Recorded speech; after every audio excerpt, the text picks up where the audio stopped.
remember feeling so abandoned when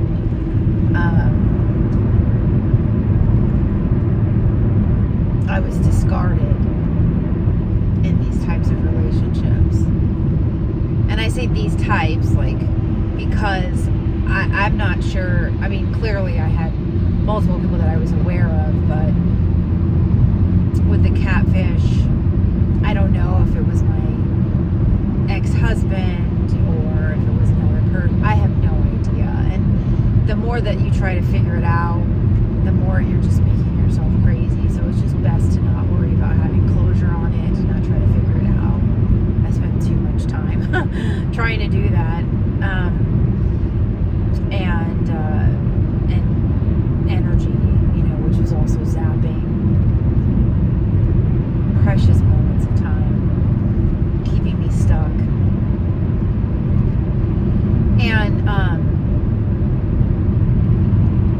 it's about healing that abandonment thing, because in essence you're always alone. I mean, my sister told me that.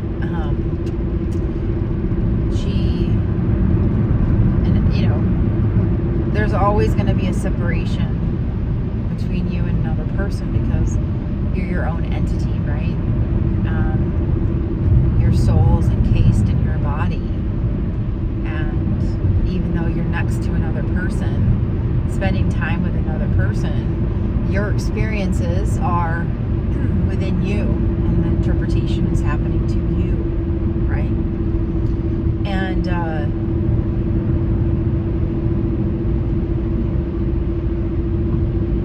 but I think that the abandonment thing is about people rejecting you for who you are, for your vulnerabilities and for your flaws, and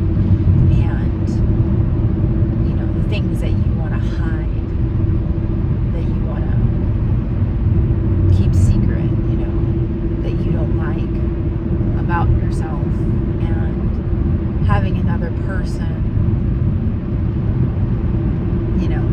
accept you for those things, and feeling abandoned or rejected because you have flaws, because we all have flaws. We're humans, and we all fail at things because we're humans, and that's part of learning. You have to fail at things to get better,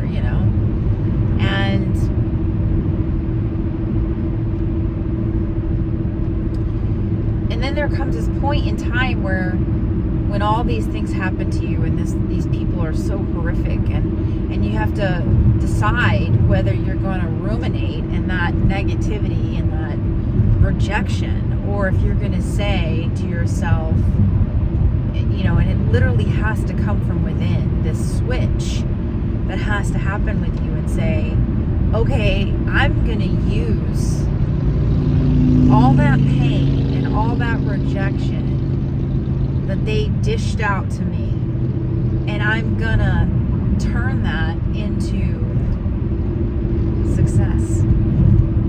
I'm gonna turn that into something beautiful, as opposed to something negative, as opposed to being this bitter, ugly, because you could do that. You could turn that back around and hate every man or hate every woman, opposite political party that I am, or whatever, whatever your thing is. Or I could turn that into something beautiful and say, face those fears and make magic. And you're probably like, what? How do you do that? How do you turn that into magic? How do you make peace with it? And I think the first place that you have to get to is you have to realize that those people did that to you because you weren't supposed to be with them. You were supposed to move on from them. They were supposed to hurt you so you would close the door and move away. They were supposed to not come back, if there was a possibility that you might be like, well, they weren't that bad, You have this amnesia period, right? Or I really did love them. There were moments like that, in the very beginning, and you might falter and you might go back. It was to prevent you from doing that because your place wasn't there. You were so off course. And people, sometimes, you're so dedicated, you're so loyal. That's how I was. I'm such a loyal person. And when I say I'm going to do something, I usually follow through with it. But the problem is that you're loyal by default, right? And you have to sometimes shut the door and on that loyalty, because you need to be loyal to yourself.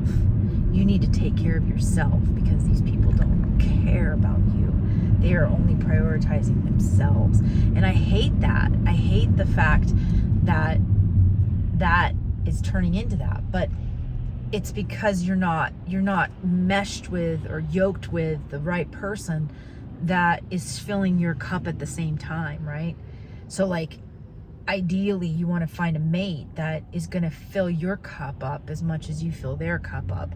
And if they can't do that, or they don't know how to do that, you're just going to be filling your cup up and their cup up, and you're just going to make yourself exhausted. And that's impossible. You can't keep doing that, So yeah, and there's probably going to be times where, in relationships where people aren't going to be able to do that for each other the same amount, because of situations that arise. But the important thing is to be patient and to look for those kinds of people, and to be okay with letting the others go. And I'm not saying this by any means that this was easy.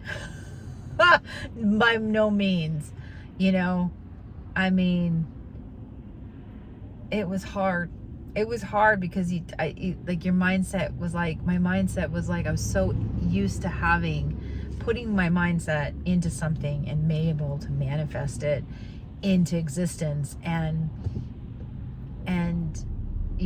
that was the hard thing that was why that catfish was able to manipulate me to such a degree, because I was he told me the story and I was hell bent on getting him home, not realizing he was a catfish. I thought he was a real person, and so I was oh, you're stranded, I can do this, or I can get you home, we can do this together, and I was so craving somebody to want to be a teammate and wanting to work with me as a teammate, and build something together. And and that was the reason why I was so vulnerable to it. And really, I just needed to be my own teammate, or collaborate with God, or the universe, whatever you want to call it. And just be okay with accepting and forgiving yourself for the role that you played, and realizing how much pain and suffering I was in, and having that kind of compassion, forgiving myself, really taking that moment and that time to forgive myself for the space I was in. Because, and that takes a while. That takes a long while to be able to get to that point.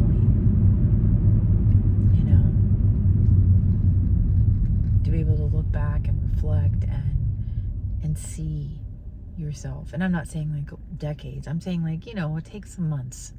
It really hard work and letting go and really committing to taking care of yourself and prioritizing yourself and being patient and not feeling the need to have to rush and make moves, being okay with the mundane, because that's what they want. They want you to rush and take action, and they'll fake and hide and pretend to be other people online and things like that. So